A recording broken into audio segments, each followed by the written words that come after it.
Nitong gabi mga kapatid, kung lolobin po ng Diyos, tatapusin na po natin ang Revelation chapter 17. At kung natatandaan po natin sa ating huling talakayan, dito po sa mga tekstong ito from verses 1 to 6, nakita ho natin dito kung sino po yung babaeng bayaran. Ang babaeng bayaran na binabanggit po ng Biblia ay walang iba kundi yung sikat na lungsod. It is that great city na minsan tinatawag po Babylon the Great, ang ina ng lahat ng mga babaeng bayaran. Ngayon, we could safely say that yung chapter po nito ay mahati po sa dalawang bahagi. From verses 1 to 6, ito po yung mga lihim na hindi pa ho pinapaliwanag ng anghel kay John in full detail. Pero pagdating po natin in verses 7 hanggang 18, ito na po yung mga lihim na ipinapaliwanag na. So nais ko po ulitin, whenever we read Revelation 17, from verses 1 to 6, these are the mysteries na hindi pa inililinaw o ipinapaliwanag. But from verses 7 to 18, ito po yung mga lihim na ipinapaliwanag ngayon. So natapos po tayo nung makita po ni Juan, yung babaeng bayaran, ang sabi ng Biblia, siya po ay namangha. Now, that word namangha could either mean siya po ay nagandahan dun sa babae or namangha dahil po yung babae ay punong-puno ng kasamaan. And it might be both. Pero nakita ho natin dito in verse 7 kung ano po ang sinabi ng anghel. Pero sinabi sa akin ng anghel, huwag kang mamangha. Sasabihin ko sa iyo ang lihim na kahulugan ng babae at ng halimaw na sinasakyan niya na may 7 ulo at 10 sungay. So notice how the angel says, huwag kang mamangha. O sa ibang salin, bakit kang namamangha? In other words, huwag mong tignan yung babae na may nais. Huwag mo tanggapin ang kanyang kagandahan. Huwag kang magpadaya sa babaeng ito. Dahil ipapaliwanag po niya kung ano po talaga yung tunay na likas ng babaeng ito. Kaya pagdating po natin sa talatang 8, ipinapaliwanag na ho niya. Ang halimaw na nakita mo ay buhay noon. So notice that. Ang halimaw na nakita mo ay buhay noon, pero patay na ngayon, pero muli siyang lalabas sa kailaliman at agad namang mapupunta sa walang hanggang kapahamakan. So may 4 na bagay na binibigay po bilang deskripsyon tungkol po doon sa halimaw. Now, there are several people who believe that yung halimaw na binabanggit po dito is none other than the Antichrist. May mga naniniwala naman na yung halimaw na binabanggit po dito, kung hindi po siya iisang persona o tao, maaari siya po ay naglalarawan ng one world government na makikipaglaban kay Jesus. Whatever the case might be, there are 4 things that are described about the beast. Sa wikang English, number 1, ang nakalagay po dito, the beast which you saw once was. Which means, dati po siya nabubuhay noon, that's 1, at pangalawa, now is not. Pero sa panahon ni John, hindi na ho siya nabubuhay. Number 3, and yet will come out of the abyss. Pero balang araw, lilitaw po siya. So there's an implication po dito na magaganap po ito sometime in the future. At sa pang-4 na description, and go to its destruction. At siya'y hahantong sa kapahamakan. So may 4 na bagay na binibigay po bilang deskripsyon sa halimaw. Dati po siya nabubuhay, sa panahon ni Juan, hindi na po siya nabubuhay, pero lilitaw po siya mula po sa abyss, at ang kanyang magiging kahihinatnan balang araw, siya po ay mapapahamak. So we can say that yung mga binibigay po na description po dito in verse 8 ay buod na paliwanag tungkol sa destination ng halimaw. He was once buhay, but now is no longer. But one day, lilitaw po siya at ang kanyang final destination ay kapahamakan. Now, ang tanong, bakit ganito ang deskripsyon tungkol sa halimaw? Bakit hindi na lang sinabi, well, itong halimaw na ito balang araw ay mapapahamak. Tapos ang usapan. Bakit kailangang pabanggitin who was, is not, will come, will go into destruction?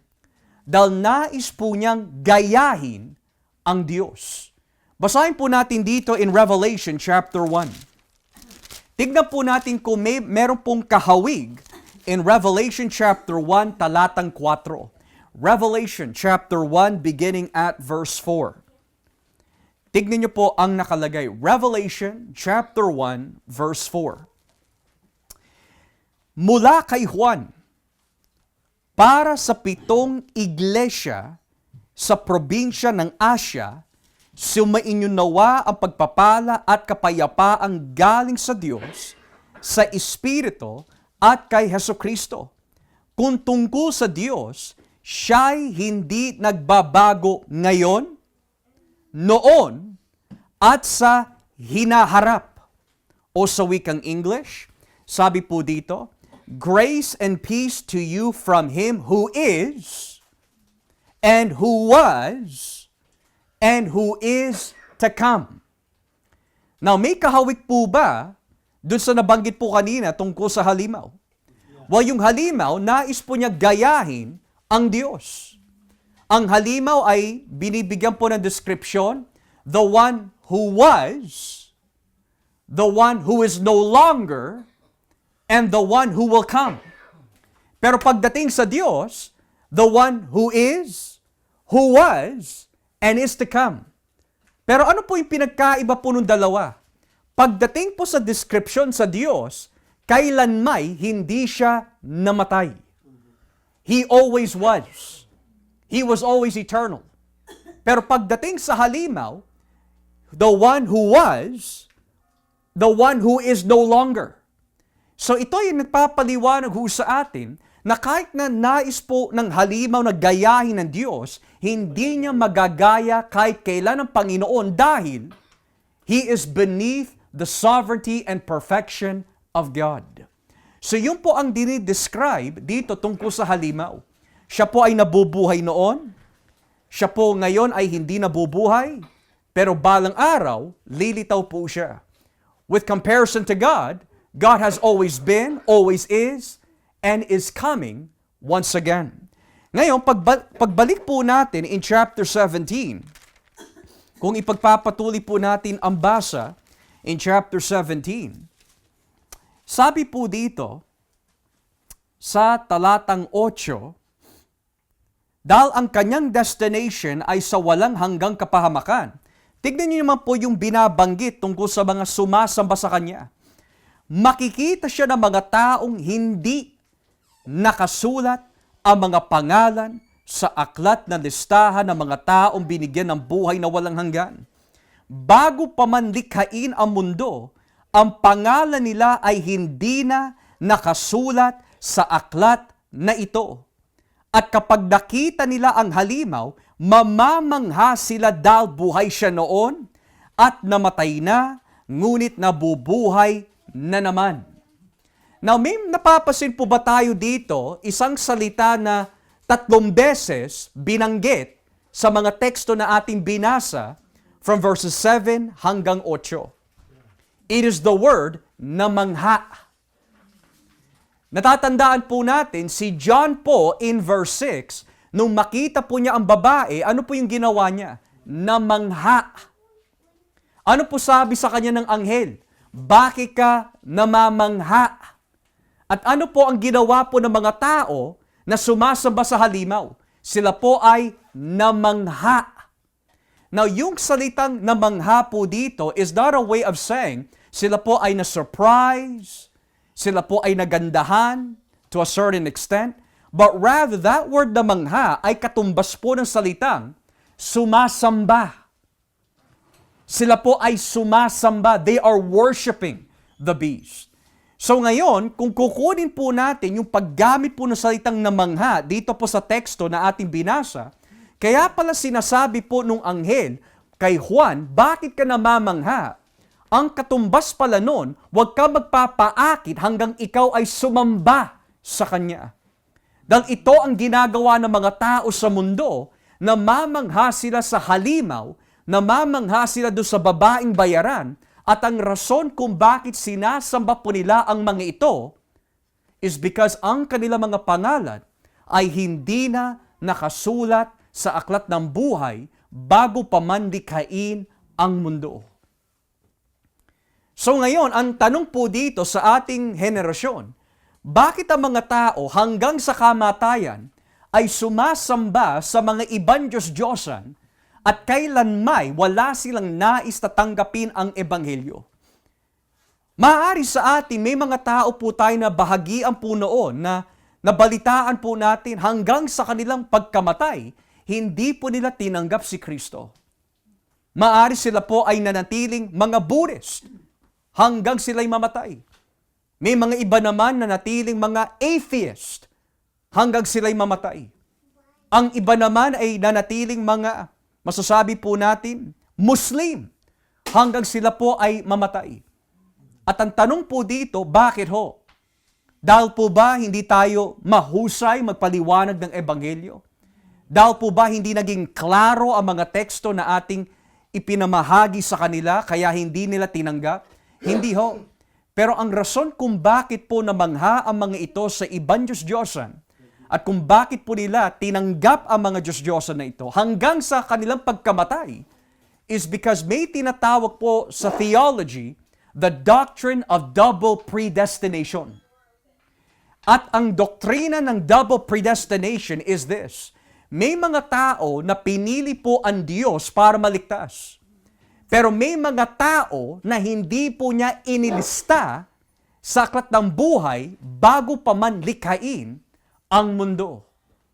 Pero hindi po ito yung unang beses na binanggit po ng Revelation tungkol po sa ganyang klaseng doktrina. Matter of fact, if you read with me in Revelation 13 verse 8, Revelation 13 verse 8. Tignan niyo po nakalagay dito. Excuse me. Revelation Kapitulo 13, talatang 8. Revelation 13, verse 8. Sasambahin siya ng lahat ng tao sa mundo na ang mga pangalan ay hindi nakasulat sa aklat na listahan ng mga taong binigyan ng buhay na walang hanggan. Bago pa man likhain ang mundo, ang mga pangalan nila ay hindi na nakasulat sa aklat na ito na hawak ng tupang pinatay. So napakalinaw, kaya pala tinatanggap na mga tao sa mundo ang Antikristo, tinatanggap po nila ang ibang aral kesa po sa Ebanghelyo, at hindi po sila kumbinsido na tanggapin si Jesus is because maging hanggang sa kamatayan, the reason why they reject is because their names are not written in the book of life before the foundation of the world. Kaya yan yung tinatawag kanina na sinasabi ko ho, the doctrine of double predestination. God has chosen some for grace and salvation, and God has left some in their own evil desires. Hindi po ito nangangahulugan na nagtanim po ang Diyos ng kasamaan sa kanilang puso, but rather He left them in their own evil desires. So napakalinaw po dito that the reason why sinasabi po nung anghel kay Juan, bakit ka namamangha? It is a warning. Do not worship her. Do not be enticed by her. Kagaya po ng aklat ng Proverbs, madalas na sinasabi po nung ama sa kanyang anak, huwag mong titignan ang babae kapag maganda ang kanyang mga mata. O baka maakit ka. Ganoon din in the book of Revelation. Now, as we continue on, going back to Revelation 17, beginning at verse 9, tignan niyo po ang nakalagay. Kailangan dito ang talino upang maintindihan ang kahulugan ng mga ito. Ang 7 ulo ay ang 7 bundok na inuupuan ng babae. Nangangahulugan din ito ng 7 hari. Ha? Anong ibig sabihin nun? Well, para maunawaan po natin yan, balikan muna po natin mga kapatid ang talatang 3. Tingnan niyo po ang talatang 3. Yung mystery po na ipinakita ay ito eh. Pagkatapos na puspos ako na banal na espiritu at dinala ng anghel sa ilang, nakita ko roon ang isang babaeng nakasakay sa pulang halimaw. Ang halimaw na iyon ay may 7 ulo at 10 sungay. So ngayon, ipapaliwanag na po nung anghel sa kanya kung ano po ang nilalarawan ng 7 ulo at 10 sungay. At pinaliwanag na po niya kanina in verse 9, that ang 7 ulo ay 7 bundok. Pero, yung 7 bundok ay 7 hari rin. So mapapaisip ka, anong ibig sabihin nun? 7 bundok, pero 7 hari. Ngayon, it's interesting dahil, alam po natin sa ating pag-aaral that ang nilalarawan po ng Babylon in Revelation, historically, sa panahon po ni Juan, is Rome. Yun ang nilalarawan po ng Babylon historically in Revelation, in John's time, it is the city of Rome. Now, what is fascinating about this mga kapatid, kung pag-aaralan po natin ang kasaysayan ng Rome, ang Rome pala ay itinayo sa pamagitan ng 7 bundok. At ano po ang pangalan ng 7 bundok kung saan itinayo ang lungsod ng Roma? Well, you have Aventine, Caelian, Capitoline, Esquiline, Palatine, Quirinal, Viminal. When you look historically into Rome, itinayo po ang lungsod na yan sa pamagitan ng 7 bundok. So kaya po inilista po dito yung 7 bundok na yan dahil sa pamagitan po nila na itayo po ang Roma. Okay? Now, sorry? Tinatag yung bundok na yan. I believe so. I believe so. So, it's within the surrounding area.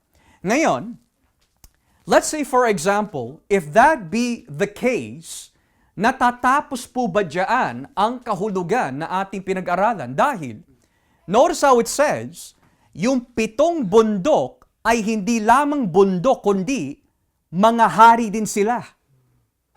So ngayon magkakaroon tayo ng problema. Dahil hindi pwede na bagamat may 7 bundok historically sa Roma, hanggang dito na lang tayo. Ang sabi po kanina ng Biblia, ang 7 bundok na yan ay 7 hari rin. So, hindi po pwede malimitahan lamang sa 7 ito. Kasi hindi naman hari ang mga ito, yung mga bundok eh. So, mapapatanong ka na lang, kung hindi po ito natatapos sa 7 bundok na binabanggit po dito historically, then ano pong ibig sabihin na ang 7 bundok ay 7 hari rin? So ngayon, kailangan po natin balikan ang Biblia. Ang tanong po dito, ano po ba ang ibig sabihin ng bundok kapag ginamit po ito sa Biblia? Dahil may literal na bundok. Si Kristo ay umakyat sa literal na bundok. May bundok din na binabanggit po ni Kristo, metaphorically, that kung ang iyong pananampalataya ay kasing laki ng mustard seed, masasabi mo sa bundok na ito na umalis at aalis ho siya. Pero may bundok din na binabanggit po sa Biblia na tumutukoy sa Babylon.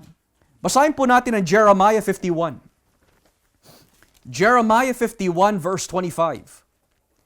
Jeremiah chapter 51, beginning at verse 25. Paano po ba gamitin ang salitang bundok sa Biblia? Jeremiah 51 verse 25. Tignan niyo po yung parusa ng Diyos sa Babylonia. Jeremiah 51 verse 25. Sabi po dito, kalaban kita, o Babylonia, ikaw na tinaguriang bundok na mapangwasak. Winasak mo ang buong mundo. Gagamitin ko ang kapangyarihan ko para wasakin at sunugin ka. I am against you, you destroying mountain. You who destroy the whole earth, declares the Lord.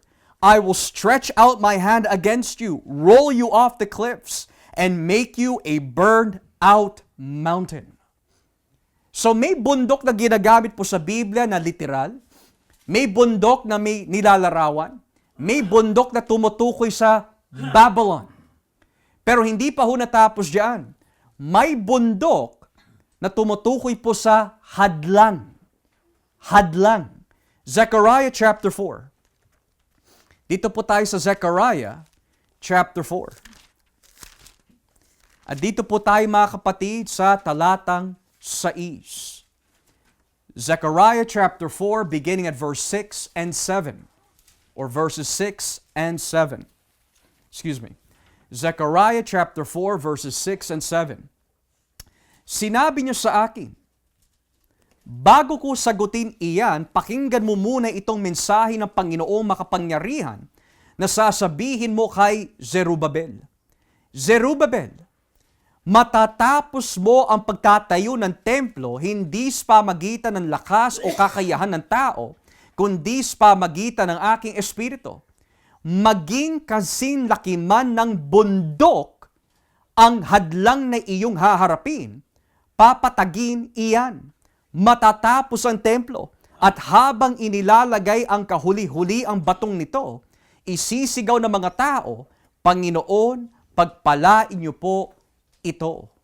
So napakalinaw mga kapatid na kapag ginagamit pala ho yung salitang bundok, minsan tumutukoy po ito sa hadlang.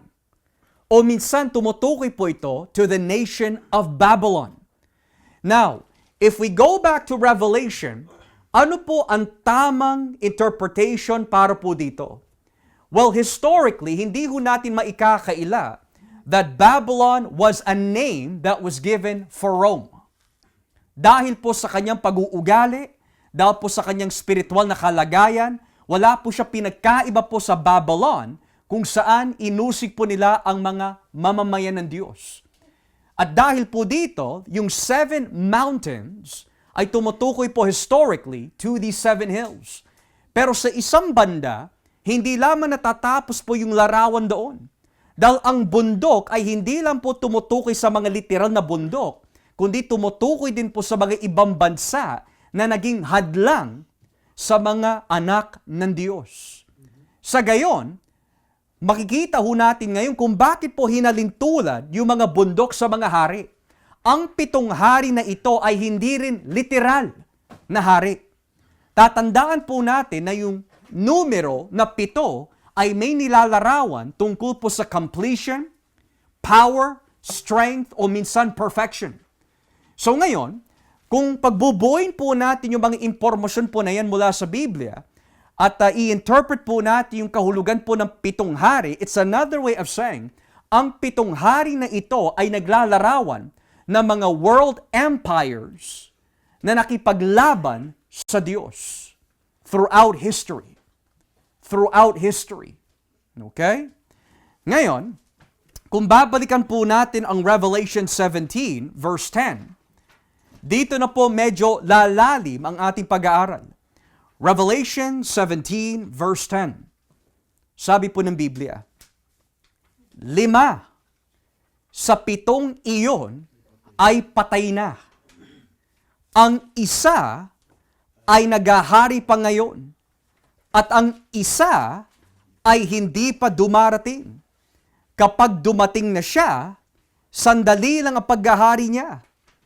Ang halimaw na buhay noon pero patay na ngayon ang siyang 8 hari, kabilang din siya sa naunang 7 hari at hahantong din siya sa kapahamakan. Now, aaminin ko po sa inyo, yung binasa po natin sa talatang 10 at 11 ay kinikilala po ng marami tagapag-aral ng Revelation bilang mga teksto na isa sa pinakamahirap na unawain hindi lang sa Revelation, sa buong Biblia. Bakit po? Dahil dito lilitaw yung mga ilang interpretations. Now, may mapapasin po tayo sa ating whiteboard. Sino ba yung mga pangalan na ito? Sino po ba yung mga taong yan? Well, kung yung 7 bundok historically ay tumutukoy po sa mga bundok ng Roma, malamang yung 7 bundok na tumutukoy sa Roma na sila din ang 7 hari, ayon po sa ilan, ay tumutukoy po daw sa mga emperador ng Roma. Emperador ng Roma. Ngayon, sa pag-aaral po ng kasaysayan po ng Roma, nagkaroon po sila ng napakarami mga emperador na umaabot po to 2nd, perhaps even 4th century. Okay? Ngayon, one of the most famous emperors na hindi po nakalista po dito ay yung kauna-unahan, si Julius Caesar.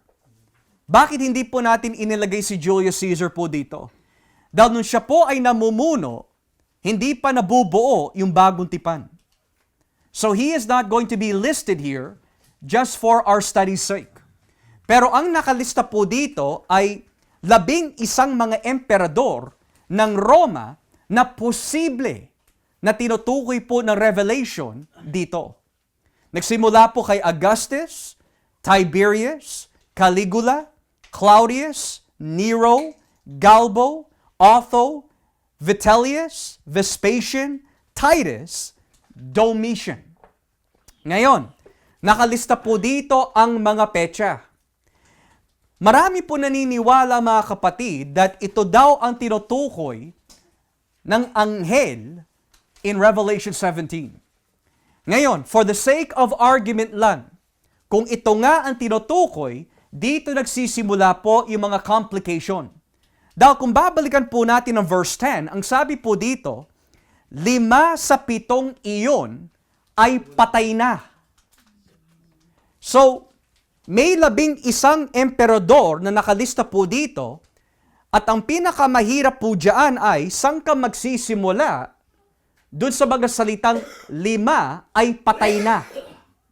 Alin sa 11 ito ang tinutukoy dun sa 5 na patay na? Well, para sa mga tao po na naniniwala na nung maisulat po ni Juan ang Revelation, ang namumuno po daw sa panahon po na yon ay si Nero. So ang ginagawa po ng ilan is, magsisimula po sila kay Julius Caesar, Augustus, Tiberius, Caligula, and Claudius. So ngayon may 5 ka na. So yung 5 na yon ay patay na, pero yung namumuno sa panahon ni Juan ay si Nero daw. Kung tatanggapin mo na ang Revelation ay naisulat sa panahon ni Nero. May mga iba naman na sinasabi po nila, hindi. Magsimula muna tayo dito kay Galbo. Huwag kay Nero, kay Galbo tayo.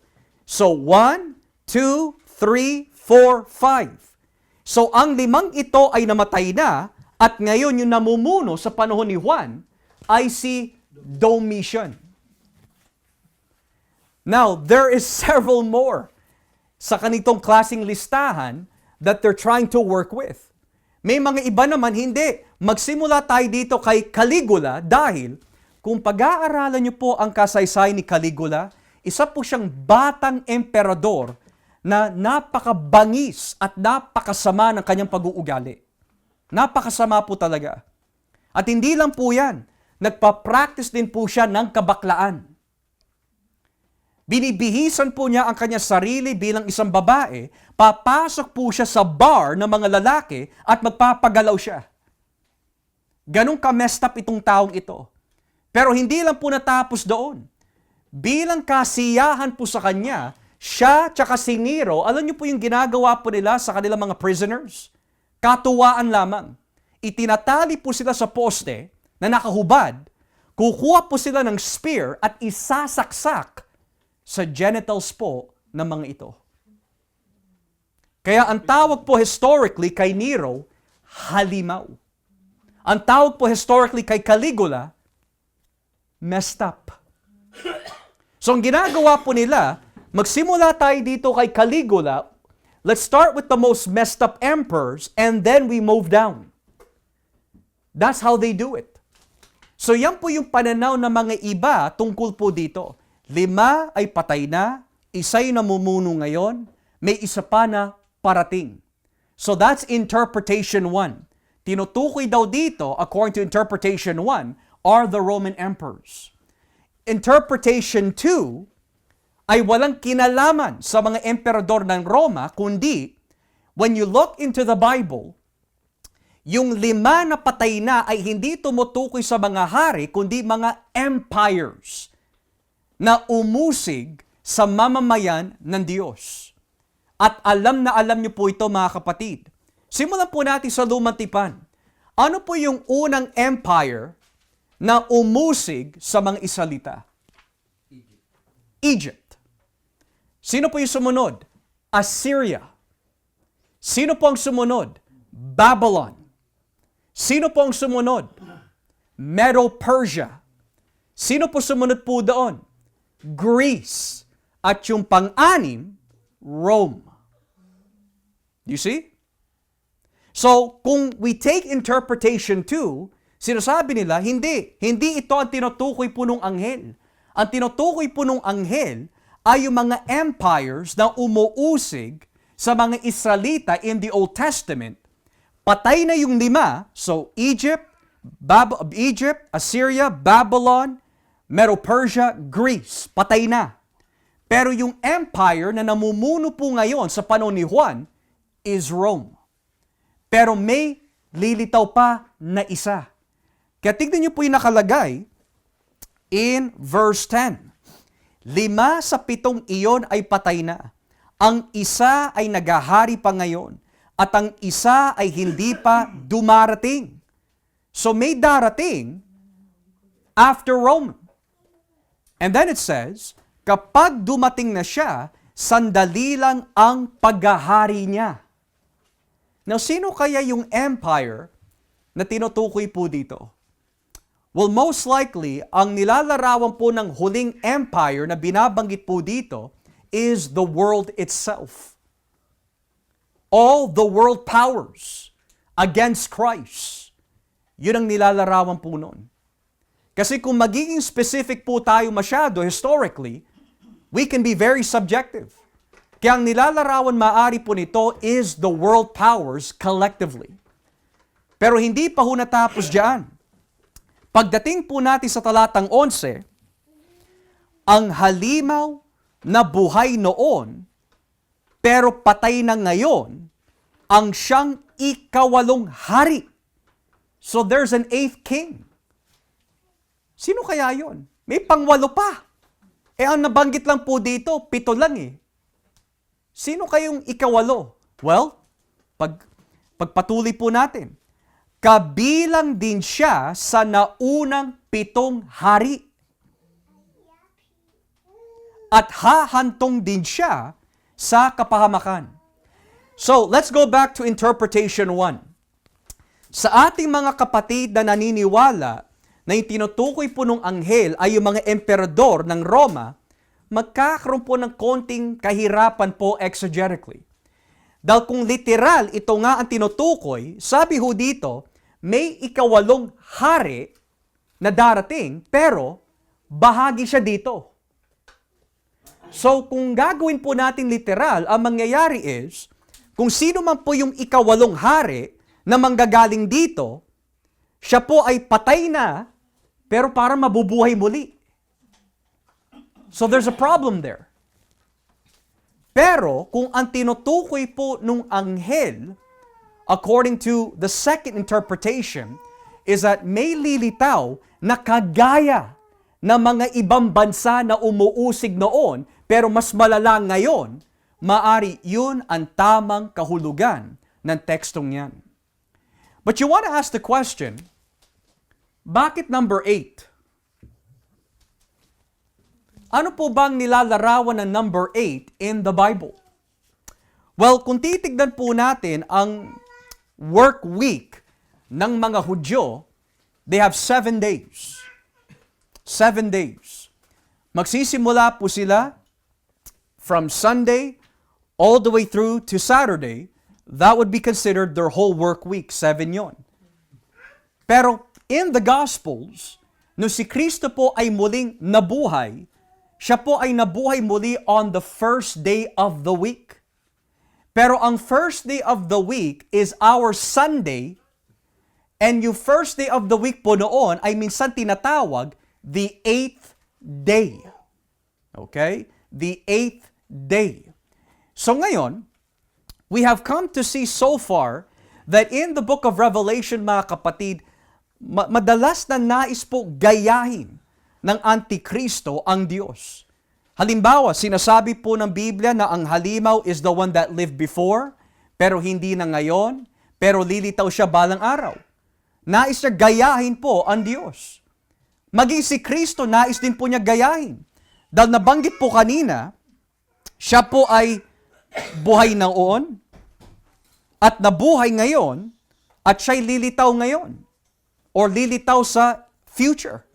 So nais po niya gayahin si Kristo in that sense, that Jesus was dead, but now is alive, and is going to return. So maari ang nilalarawan po ng number 8 po dito, kung bakit siya tinatawag, the 8th king. Number 1, nais po niya gayahin si Kristo as king. And number 2, dahil ang 8 ay mas higit sa 7, nais po niya mas higitan ang kasamaan ng mga nakaraan na hari.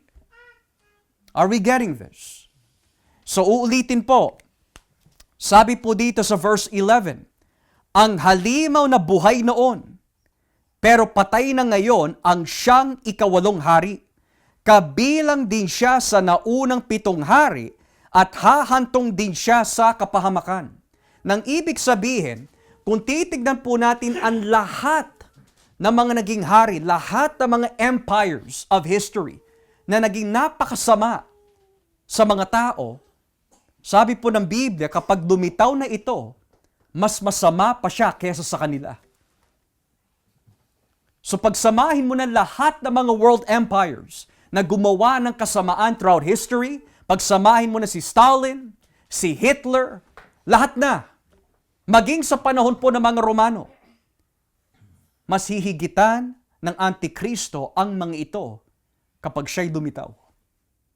Yan ang ibig sabihin ng tekstong ito. Ngayon, sabi po ng Biblia sa talatang 12, verse 12, may nagbibigay na naman ng isa pang linaw tungkol sa lihim. Verse 12, ang 10 sungay na nakita mo ay ang 10 hari na hindi pa naghahari. Bibigyan sila ng kapangyarihan maghari kasama ang halimaw sa loob lang ng maikling panahon. So, balikan po natin ito. Kanina, may nabanggit po ang Biblia na may 7 hari. Ngayon na iba. Kasi yung 7 hari po na yan, yun ang nilalarawan po ng 7 ulo. Ngayon, yung 7 ulo po nito may 10 sungay. Pero yung nilalarawan pala ng 10 sungay ay mga hari rin. Kaya mapapaisip pa, ano ba talaga? Is it 7 or is it 10? Now, in the book of Revelation, kapag yung bilang na 10 ay nabanggit, ang nilalarawan po ng number 10 is completion or perfection or authority. Now, sino po ba kaya yung mga hari na binabanggit po dito? Well, kung babasahin po natin ang chapter 16, beginning at verse 12, sino po yung mga hari na binabanggit po dito? Chapter 16, verse 12. Tignan niyo po ang nakalagay. Chapter 16, verse 12. Ibinuhos ng ika-6 na anghel ang laman ng kanyang sisidlan sa malawak na ilog ng Euphrates. Natuyo ang ilog upang makadaan doon ang hari mula sa silangan. At nakita kong lumabas mula sa bunganga ng dragon, ng halimaw at ng huwad na sinungaling na propeta, ang 3 masasamang espiritu na para mga palaka. Iyon ang mga demonyong gumagawa ng mga kababalghan. At pumunta sila sa mga hari sa buong mundo upang tipunin sila para sa pakikipaglaban sa Diyos pagdating ng dakilang araw na itinakda ng Diyos na makapangyarihan sa lahat. So yung 10 hari na nabasa po natin kanina in Revelation 17 are the same kings na binabanggit po in Revelation 16. At ang nilalarawan po ng mga hari po na ito ay lahat ng mga namamahala sa mundo na kumakalaban kay Kristo. O sino po ba ang mga namamahala sa mundo? Well, government. The world government ay makikipaglaban sa Diyos. Sila yung hari na binabanggit po dito, mga kapatid. Pero hindi pa ho natapos diyan kung babasahin po natin ang Revelation 19. Talatang 19. Nabanggit na naman po ang mga hari. Revelation 19 verse 19. Revelation 19 verse 19. Sabi ho dito, pagkatapos, nakita ko ang halimaw at ang mga hari sa mundo kasama ang kanilang mga kawal. Nagtipon sila upang labanan ang nakasakay sa puting kabayo at ang kanyang mga sundalo mula sa langit. Ngunit dinakip ang halimaw, dinakip din ang huwad at sinungaling na propeta na gumagawa ng mga himala para sa halimaw. Ang mga himalang ito ang ginamit niya upang dayain ang mga taong may tatak ng halimaw at sumasamba sa imahe nito. Silang dalawa ay itinapon ng buhay sa lawang apoy na may nagliliyab na asupre. Pinatay ang mga sundalo nila sa pamagitan ng espadang lumabas sa bibig na nakasakay sa puting kabayo. At ang mga ibon ay nagsawa sa kakakain ng kanilang bangkay. So yung mga hari, yung 10 hari na naglalarawan po doon sa 10 sungay na nasa 7 ulo nung halimaw, sabi ng Biblia, sila po yung world powers na makikipaglaban kay Kristo. Nang ibig sabihin, kung titignan po natin sa ating panahon, every nation, every government that is opposing Christ, yan ang nilalarawan po nun. Lahat ng gobyerno, lahat ng mga bansa, lahat ng mga namumuno na kumakalaban po kay Kristo, sila yung binabanggit ng Biblia, yung mga hari ng mundo. So notice this, 7 ulo na nangangahulugang 7 hari. At buhot pa ho doon sa 7, may 10 pa na makikipagkasunduan sa 7 ito upang kalabanin si Kristo. Nang ibig sabihin, ang lahat ng kamunduhan ay kumakalaban kay Kristo. Kaya mga kapatid, wala tayong kakampi dito sa mundo. Hindi ka pwede magtiwala sa gobyerno. Hindi ka pwede magtiwala sa tao. Huwag mong ibubuhos ang buong pananampalataya mo at tiwala mo sa mga politicians. Dahil hindi sila para sa Ebanghelyo. Kung meron man po sila ipasa na batas, para lang po sa kanilang kapurihan yun. Pero ang binabanggit po ng Biblia po dito, the church has no one else to support her except God. It is the world against God. The world against the church. Kaya hindi po tayo yung majority dito. We are the minority in this world. Mga dayuhan lamang po tayo. At nanaisin po ni Satanas, pabagitan po ng mga bansa, ng mga pamahalaan, na ipitin ang iglesia. Pero bakit po kailangan mangyari yon? Balikan po natin ang Revelation 17. At dito ho natin makikita. Verse 13. Bakit kailangan mangyari yon? Ipapaliwanag po mamaya. Verse 13. Iisa ang layunin ng 10 haring iyon at ipapailalim nila ang kapangyarihan at pamamahala nila sa halimaw. So sila din ay magpapasakop sa Antikristo. Lalabanan nila ang tupa, ngunit matatalo sila dahil siya ang Panginoon ng mga Panginoon at hari ng mga hari, kasama ng tupa ang mga tapat na tagasunod, na kanyang tinawag at pinili. Now, may apat po na description ang halimaw kanina. He is the one that was, is not, is coming, and will be destroyed. The church has three descriptions.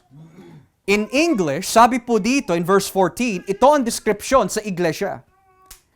The church is called, chosen, and faithful. So ang tawag po sa iglesia, yung mga tinawag, yung mga pinili, at yung mga tapat.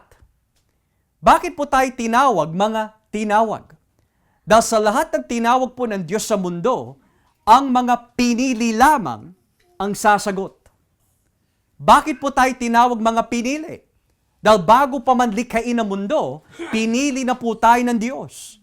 Pero yung mga sumasamba sa halimaw, hindi sila pinili ng Diyos dahil ang kanilang mga pangalan ay hindi nakalista sa aklat ng buhay. You see the comparison between the two? And lastly, bakit po tayo tinawag tapat? Dahil in the book of Revelation, ang iglesia ay tinawag tapat dahil maging sa kamatayan, hindi nila tinanggihan si Kristo.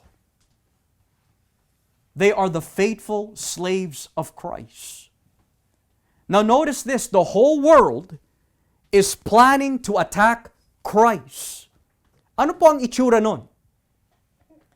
Ang itsura po nun is this, kapag nangaral ka ng ebanghelyo, kulong. Nangaral ka tungkol kay Jesus, pugot ulo. Itataas mo ang bandila ng Christianity, susunugin namin kayo, papatayin namin kayo, mawawalan ka na trabaho. That is the war of the world against the church and against Christ.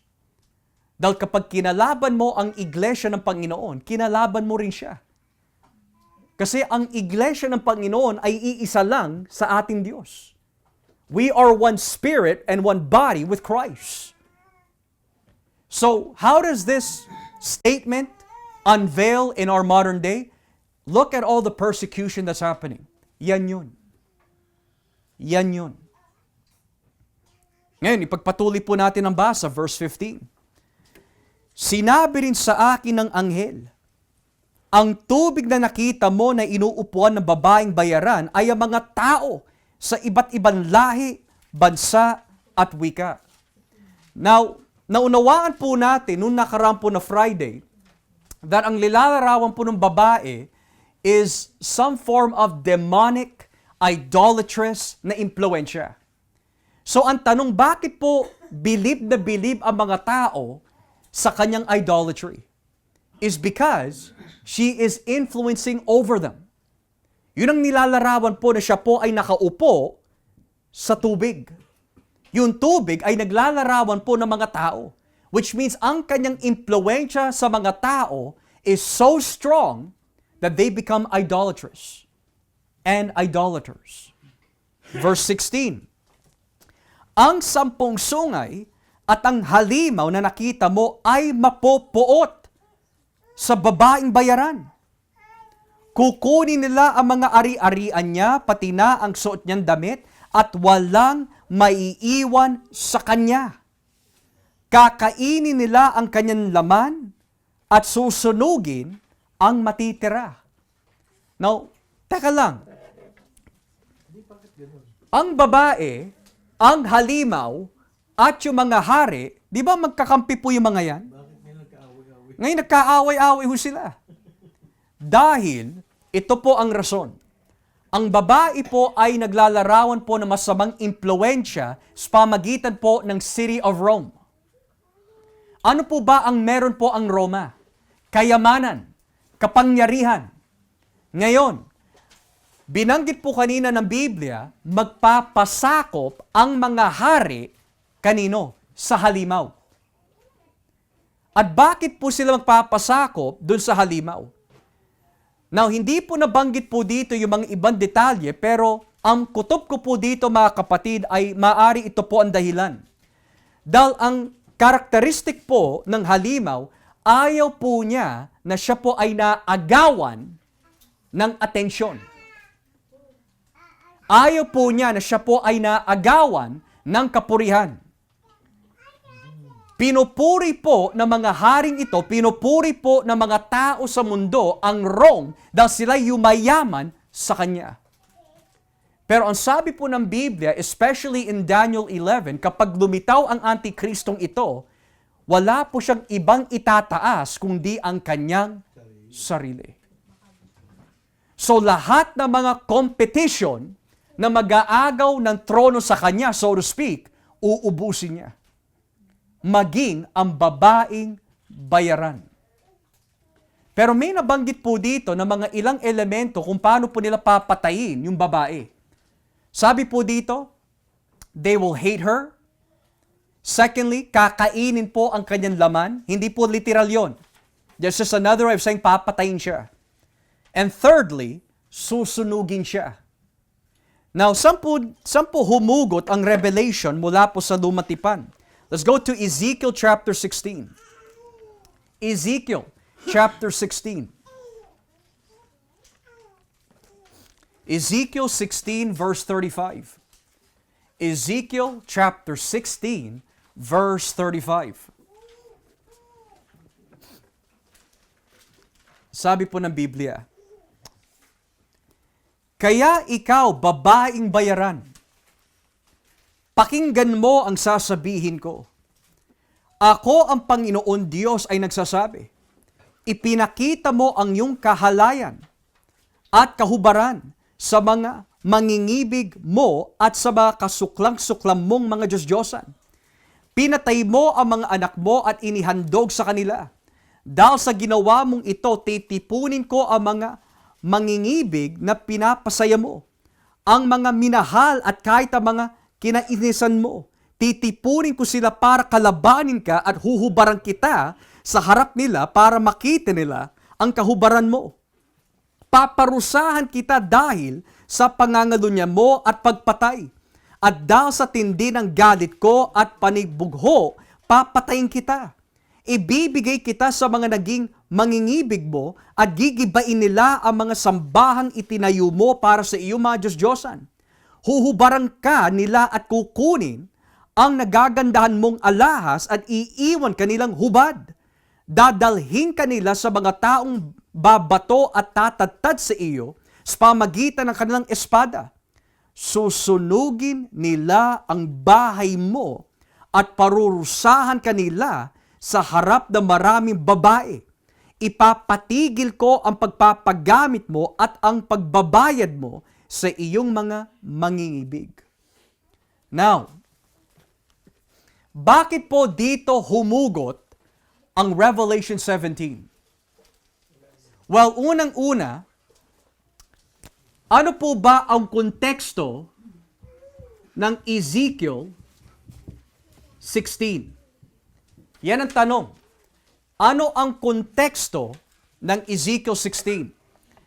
In Ezekiel chapter 16, ang tinutukoy po dito na babaeng bayaran ay ang Israel. Dahil po sa kanilang pagsamba sa mga Diyos-Diyosan, itinuring po sila ng Diyos bilang babaeng bayaran. At dahil ayaw po nila magsisi, ano po ang parusa ng Diyos sa kanila? May darating na bansa na maghuhubad sa iyo, susunugin ka at papatayin ka. Sino kaya yung bansa na tinutukoy po dito? Babylon. Pero mapapaisip ka bakit ginamit ng Revelation ito kung tumutukoy naman niya sa Israel at yung paparusa sa kanila ay Babylon? Yung binabagit sa Revelation 17, yung Babylon ang susunugin, hindi Israel. Ang ginawa po dito ng imagery is binaliktad po nila ang parusa.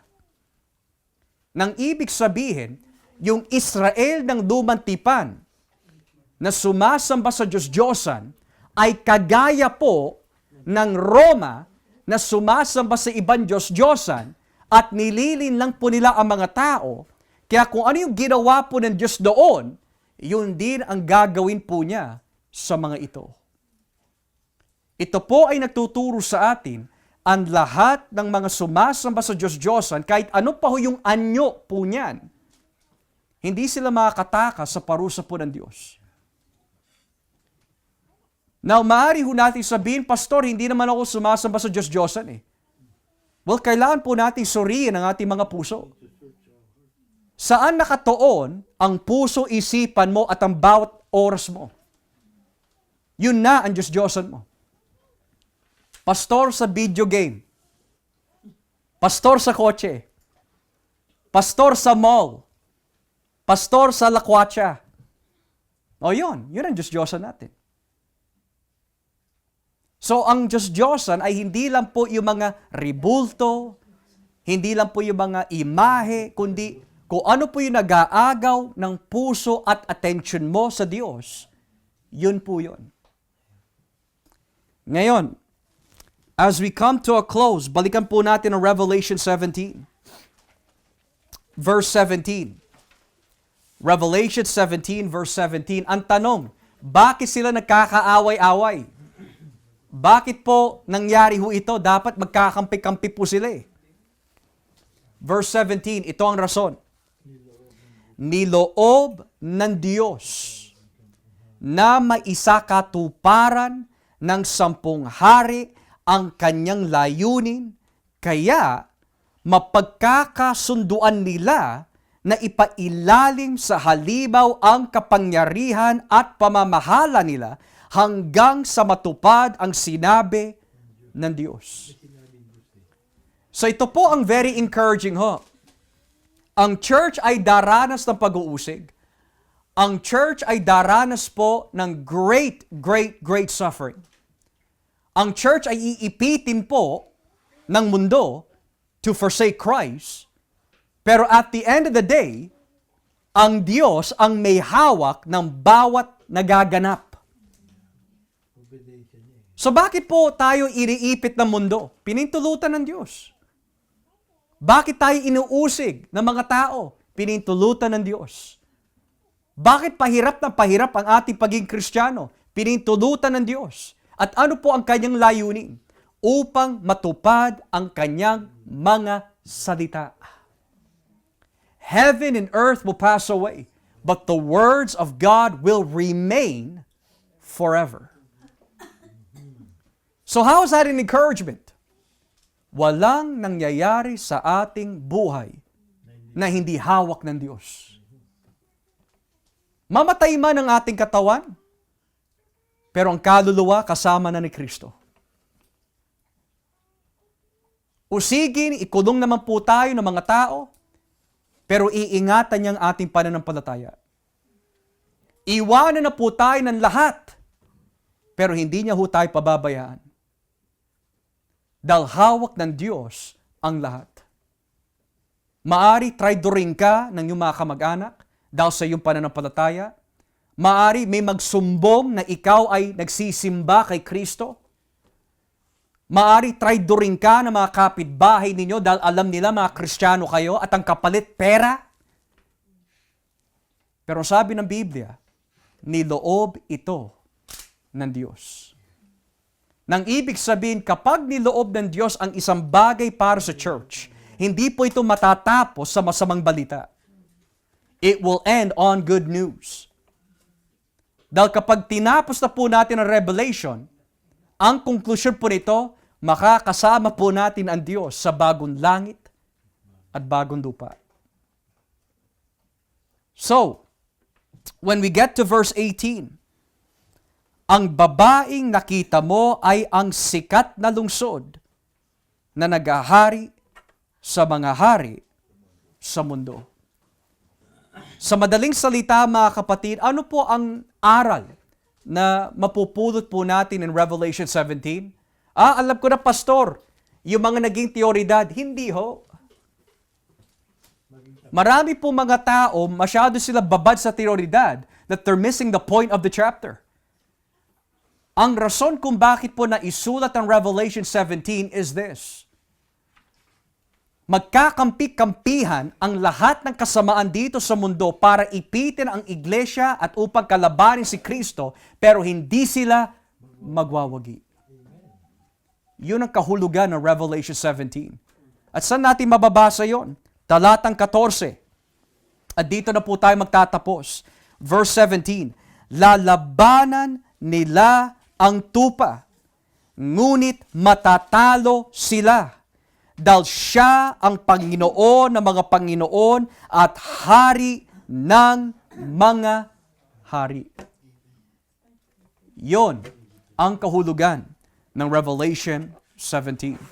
Kahit magkampi-kampihan po ang 7 hari, ang 10 hari, ang halimaw, si Satanas, ang babaeng bayaran, hindi sila magwawagi kay Kristo dahil siya ang hari ng mga hari, Panginoon ng mga Panginoon. Kaya purihin po ang Panginoon, mga kapatid, sa ating pag-aaral nitong gabi, and I really hope and pray that naging klaro ho sa atin. Kahit na hindi po naging klaro ho sa atin yung mga teoridad, that's fine. Ang pinaka-importante po dito is this: sino ang hari ng mga hari? Sino ang Panginoon ng mga Panginoon? And that is Jesus Christ. So with that being said, do we have any questions this evening? Brother Joel. Kaya pala sinabi ni John the Beloved, si John the Baptist pala, na papatagin ng mga bundok. Di ba may sinabi doon sa Isaiah, siya yung tinutukoy na na magbibigay ng magwi-witness doon sa tagapagligtas. Papatagin yung Ano po yun sa English? Yung binabanggit po ninyo? yung he will make the way straight. Oh, in Isaiah 40. Ah, Isaiah 40. oo. Kasi, Yeah. kasi Parang malayo sa papatagi. I will make his way straight. pero sa sa ba ito? Sa hindi ko alam sa King James yun o yung sa sabi doon papatagin niya yung bundok. He will make the way straight. Yeah. Yeah.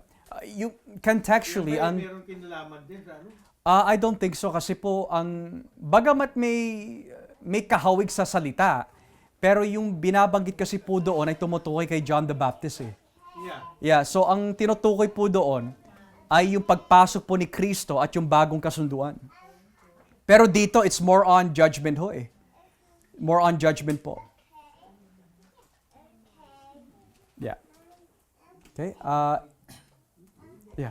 Did you have another question po, Brother Joel? Meron po kayo isa pang katanungan? Kasi nga doon sa John, may binabanggit siya na ito yung tinutukoy niya na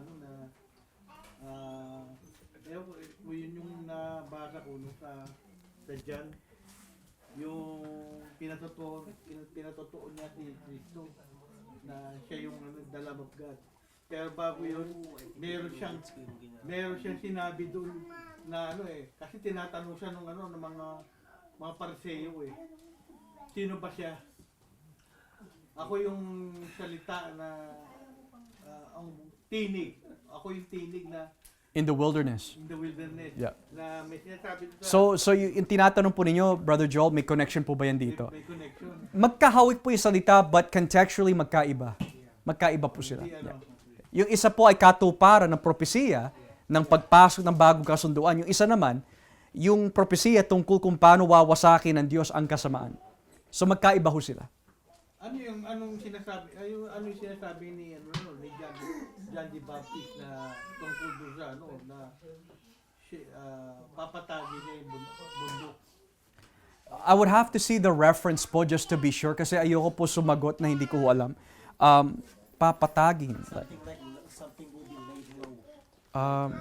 Yeah. If you can provide the exact reference, that would be helpful. Pero in the meantime, does anyone else have any questions? Habang hinahanap po ni Brother Joel, may nakangiti ho kayo. Anyone else have any questions? Yes. Pastor, yung Dun sa Matthew chapter 12, verse 25 to 26, may apply ba natin, masasabi ba natin, magagamit natin to what we've studied? Kasi yung sa Matthew 12, 25-26, it talks about a kingdom divided will not stand. Yes. Na maaari ba natin gamitin ito sa pinag-aralan natin where dahil we see all of these forms of evil, the harlot, the beast, hindi sila nagkasundo in a way, yun nga, like what you said na parang pinagmalupitan rin nila yung harlot, right? And so would you say that this is also a part of a fulfillment na sinabi ni Jesus to in Matthew 12:25 na a kingdom divided will not stand? Yeah, I see what you're getting at, but when I look at Matthew 12, the reason why he mentions that the kingdom cannot stand on itself is because they're making the claim that Jesus is the one who is from the evil one. So ngayon, ang sinasabi ni Kristo, if I'm part of the evil one, paano tatayo ang kaharian ng kasamaan? So I don't think it's much of, he's saying that this is a prophecy of how the kingdom will be destroyed. But I think he's making an argument here. Kung ako ay sa kampo ni Satanas, paano namin maitatayo ang kanyang kaharian if we're on the same team? I think, I see where you're getting at, but in the bigger picture, I would agree. In the bigger picture, hindi talaga tatayo to Yeah, but there in that context, I think that that's more so for Christ explaining, kung ako'y kakampi ni Satanas, paano namin itatayo ang kaharian? That would mean I would be counterproductive, right? Yeah. So that's how I would take it. Ito basta sinabi ni Yes. Isaiah. Ang sabi rito, may tagapagbalita sumigaw na nangangaral sa mga tao, ihanda ninyo ang daan sa ilang para sa Panginoon. Gawin ninyo matuwid ang daan at nadadaan ng ating Diyos. Tapos sabi rito, tambakan ninyo ang mga mababang lugar, patagin ang mga bundok at burol, at pantayin ang mga baku-bakong daan. Mahayag ang makapangyarang presensya ng Panginoon at makikita ito ng lahat. Mangyayari nga ito dahil sinabi mismo ng Panginoon. Yeah. Yan ba yung may kinalaman yan doon sa ano? I would say, again, when we look at the context po of Isaiah 40, ang konteksto po nito is that kinakausap po ni Yahweh ang mga tao who are 200 years into the future na under exile.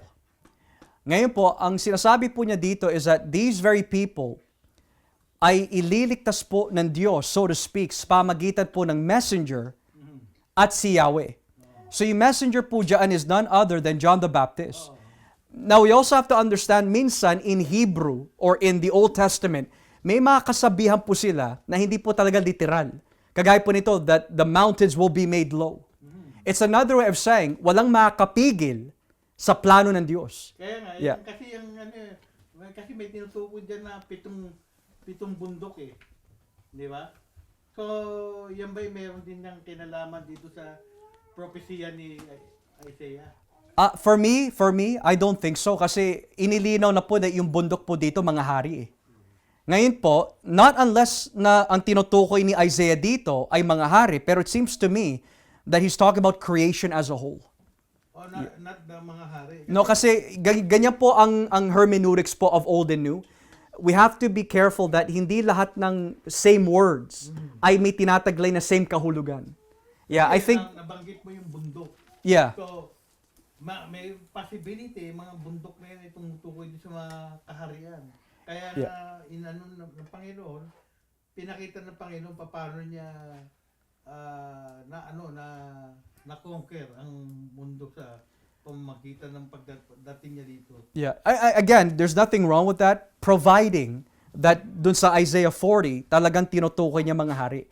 Kasi dun sa binasa po niyo, Tito, may mga ilang elemento na hindi pwede maglarawan ng hari. Una-una, valley, mountain, rough ground, rough plain. People are like grass. Right? So, the fact that binanggit valley, mountain, ground, plain, if we say that yung mountain po doon ay tumutukoy sa hari, we have to explain ano nilalarawan ng valley. Ano nilalarawan po rugged plain. Right? So, the fact that yung mga elemento po na yan is more towards creation rather than actual kings, I think that's the more safer interpretation. Yeah. Pero again, hindi lahat ng salitang mountain ay tumutukoy sa hari. May literal na mountain, may mountain na tumutukoy sa Babylon, may mountain na tumutukoy sa mga hari. Depende talaga sa konteksto. Yeah. Okay. Anyone else have any other questions? Okay. Anyone else? Okay.